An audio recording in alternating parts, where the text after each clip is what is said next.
حنعمل مع بعض حلاوة البقرة. صراحة مرة اشتهيت حلاوة البقرة فقلت ليش ما اعمل منها حلا.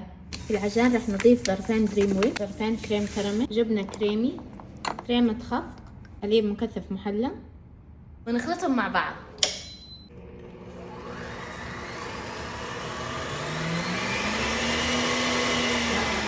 بسكوت مطحون، ونضيف عليهم حليب مبخر. رح ادخلها الفرن.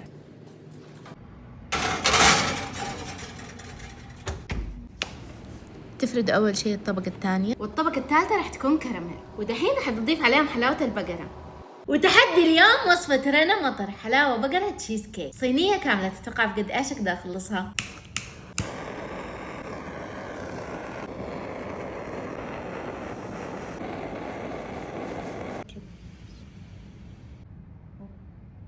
شوفوا كيف. جو.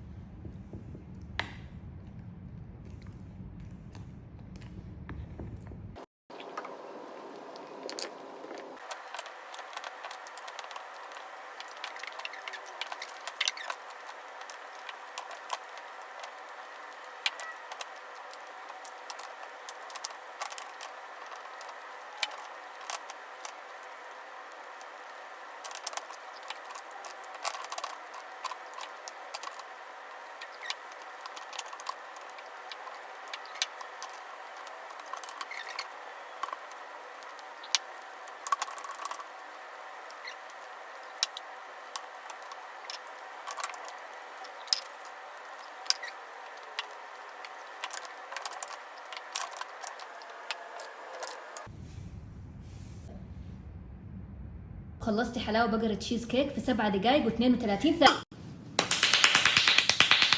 والله مرة حلو. 7 دقايق مرة كثير. 7 دقايق مرة حلو. كنت حرفيا نص الوقت جالسة تحاربي. مرة ثانية لا تنسوا تحطوا زبدة عشان لا تلصق في الصينية.